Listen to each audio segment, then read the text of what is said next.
राजपूत युग भारत के इतिहास में 7वीं सदी से 12वीं सदी को राजपूत युग के नाम से जाना जाता है। इसे राजपूत युग इसलिए कहते हैं क्योंकि उत्तर और मध्य भारत के पूरे भूभाग पर लगभग 22 से 30 राजपूत वंश का राजतंत्र था। इन राजपूत राजतंत्र ने 500 सालों तक तुर्की इस्लामी आक्रमणकारियों को सिंध तक रोके रखा। भारत में तुर्की सल्तनत के आ जाने के बाद ज़्यादातर राजपूत राजतंत्र राजस्थान, मध्य प्रदेश में शासन करते रहे। राजपूत हिंदू धर्म के रक्षक थे और हिंदू संस्कृति राजपूतों के शासन में खूब पली बढ़ी। तो कहानी की शुरुआत होती है 11वीं सदी से। सन 1050 ईस्वी के लगभग गुज्जर प्रतिहार वंश का पतन होने लगता है। गुज्जर प्रतिहार वंश के कमज़ोर होने पर इसी वंश के अधीन आने वाले कई जगहों ने अपने आप को स्वतंत्र घोषित कर दिया। ये समय बहुत बड़ी राजनीतिक अस्थिरता का होता है। राजपूतों की उत्पत्ति पे 3 सिद्धांत प्रचलित हैं। पहला है अग्निकुल सिद्धांत। ऐसा माना जाता है कि राजस्थान के अरावली पर्वत श्रृंखला में गुरु शिखर पर्वत पर ऋषि वशिष्ठ ने एक यज्ञ किया था और उस यज्ञ से 4 राजपूत योद्धा जन्म लेते हैं और 4 राजपूत वंश की शुरुआत करते हैं। दूसरा सिद्धांत है वैदिक सिद्धांत। इतिहासकारों का मानना है कि राजपूत वैदिक काल के क्षत्रिय के ही वंशज हैं। महाभारत में कई क्षत्रिय वंश का उल्लेख है। उदाहरण के लिए सूर्यवंशी, जो अपने आप को भगवान रामचंद्र के वंशज मानते हैं। चंद्रवंशी, जो अपने आप को श्री कृष्ण का वंशज मानते हैं। तीसरा सिद्धांत जो प्रचलित है वो है विदेशी आक्रमणकारियों का। इतिहासकारों का मानना है कि प्राचीन भारत में मध्य एशिया के कई जनजाति भारत पर आक्रमण करते रहे हैं, जैसे हून, शक, पार्थियन, सिंथियन। समय के साथ साथ इन सभी जनजातियों ने हिंदू धर्म धारण कर भारतीय संस्कृति में घुल मिल गए और यही आगे चलकर बन गए राजपूत। अगर जाति पर सवाल किया जाए तो ये वो समय था जब भारत में जाति व्यवस्था इतनी कठोर नहीं थी। कर्म के अनुसार लोगों की जाति निर्धारित होती थी। राजपूत शासन करते थे, इसलिए वो क्षत्रिय कहलाए। भारत के प्रमुख राजपूत वंश कुछ इस प्रकार हैं। चौहान वंश दिल्ली और अजमेर के, तोमर वंश दिल्ली के, राठौड़ वंश कन्नौज के, गुहिला वंश मेवाड़ के, सिसोदिया वंश मेवाड़ के, चांडेल वंश बुंदेलखंड के, परमार वंश मालवा के, सोलंकी वंश गुजरात के, गाढ़वाल वंश वाराणसी के। तोमर वंश सन 736 ईस्वी से 1152 ईस्वी तक दिल्ली और हरियाणा के हिस्सों पर राज करते थे। तोमर वंश पहले गुज्जर प्रतिहार के अधीन ही थे। इनकी राजधानी अनंगपुर थी। तोमर वंश को हराकर चौहान वंश दिल्ली पर आसीन होते हैं। तोमर वंश के राजा अनंगपाल द्वितीय ने लाल कोट किला बनवाया था, जिसे पृथ्वीराज चौहान ने पुनरुत्थान किया और इस किले को हम किला राय पिथौरा के नाम से जानते हैं। मेवाड़ राजवंश सन 728 ईस्वी से 1303 ईस्वी तक गुहिला वंश का शासन था मेदपत्त पर, जिसे हम मेवाड़ पुकारते हैं। पहले गुहिला या गहलोत गुज्जर प्रतिहार के अधीन थे। गुहिला या गहलोत वंश के संस्थापक गुहादत्त ने की थी। ये तथ्य एकलिंग पुराण में वर्णित है। गहलोत वंश के सबसे शूरवीर राजा थे बप्पा रावल, जिनका समय था 728 ईस्वी से 753 ईस्वी तक। गुहिला वंश की राजधानी नागदा एवं अहर थी। इसी गुहिला वंश ने चित्तौड़ में भव्य किला बनवाया था, जिसका नाम है चित्रकूट किला। इस किले को मलेच्छ अरब को रोकने के लिए बनाया गया था। 12वीं सदी आते आते गुहिला वंश 2 शाखाओं में बढ़ जाता है। एक शाखा, जिसे बड़ा शाखा कहते हैं, चित्तौड़गढ़ में शासन करता है और इस शाखा के राजा अपने नाम के आगे रावल लगाते हैं। आखिरी रावल राजा थे रावल रतन सिंह, जिनकी मृत्यु हो जाती है 1303 ईस्वी में अलाउद्दीन खिलजी के साथ युद्ध में। रावल राजाओं के बाद मेवाड़ पर दूसरी शाखा शासन करती है। जो सिसोदा गांव से शासन करते हैं। ये वंश था सिसोदिया वंश। सिसोदिया वंश के राजा अपने नाम के आगे राणा लगाते थे, जैसे राणा प्रताप, राणा कुंभा, राणा उदय सिंह। चौहान वंश 6वीं शताब्दी से 1192 ईस्वी तक चौहान वंश का समय रहा। इन्हें चहमान नाम से भी जाना जाता था। राजस्थान में सांभर झील के निकट शाकंभरी माता का मंदिर है। शाकंभरी ही चौहान वंश के उदय का केंद्र थी, इसलिए इन्हें शाकंभरी के चौहान भी कहा जाता है। शुरुआती दौर में चौहान प्रतिहार के अधीन थे, पर जब प्रतिहार वंश कमज़ोर पड़ा तब चौहान वंश स्वतंत्र हो गए। चहमान राजा सिंहराज ने अपने आप को महाराजा धीराज घोषित किया था। 12वीं सदी आते आते अजय राज द्वितीय अपनी राजधानी शाकंभरी से स्थानांतरित करके अजय मेरू ले जाते हैं।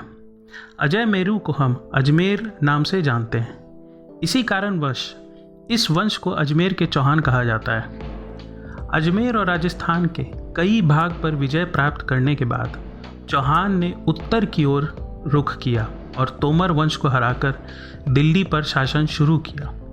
इस विजय के बाद इन्हें अजमेर और दिल्ली के चौहान कहा जाने लगा।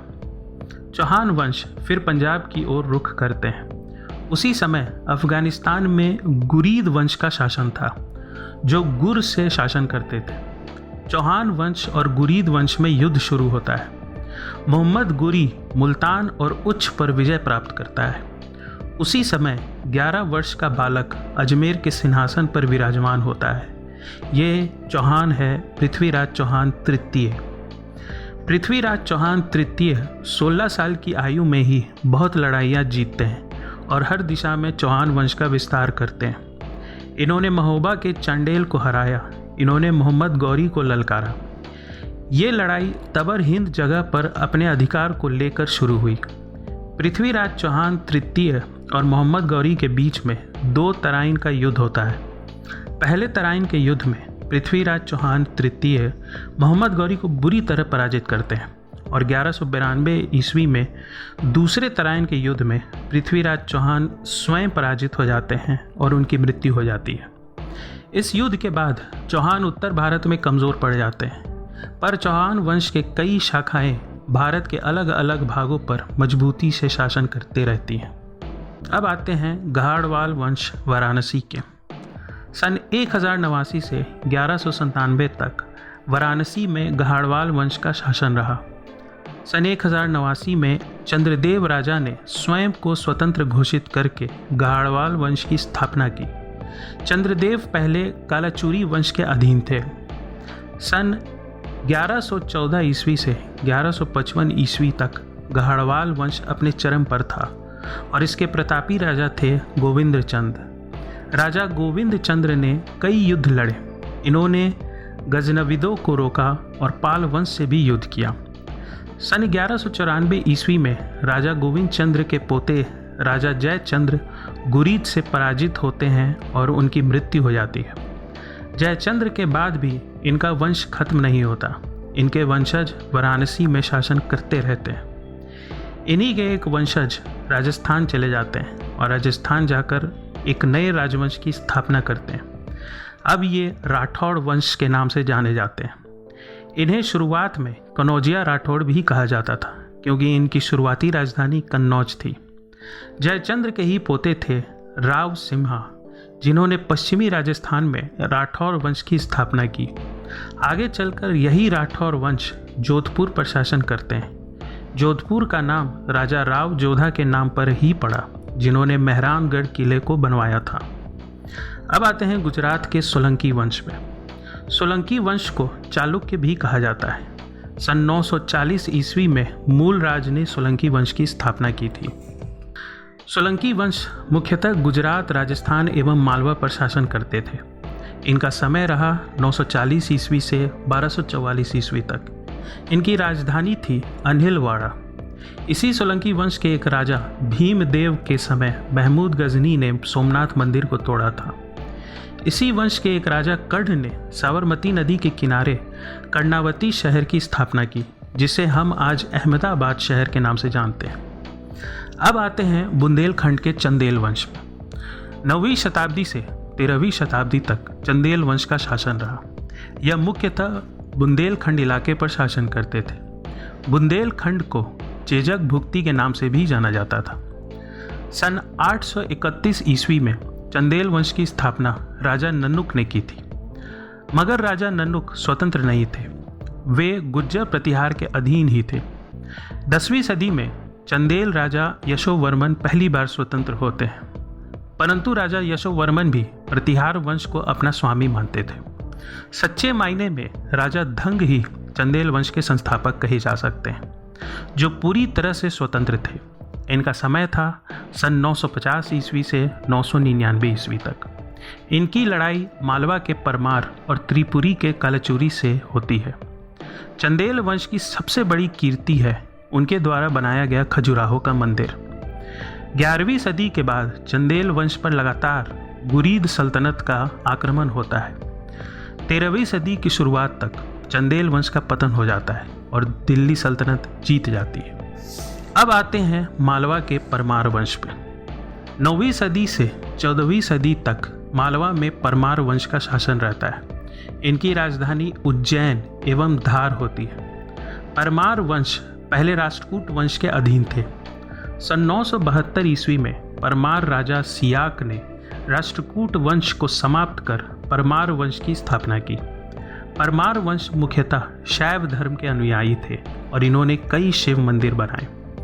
परमार वंश के सबसे प्रतापी राजा थे राजा भोज, जिनका समय था 1010 ईस्वी से 1055 ईस्वी तक। 1305 ईस्वी में परमार राजा महलक देव को अलाउद्दीन खिलजी मार देता है और परमार वंश की समाप्ति हो जाती है। तो दोस्तों, इस वीडियो में बस इतना ही। अगर आपको वीडियो पसंद आया तो चैनल को सब्सक्राइब ज़रूर करें। बहुत बहुत धन्यवाद।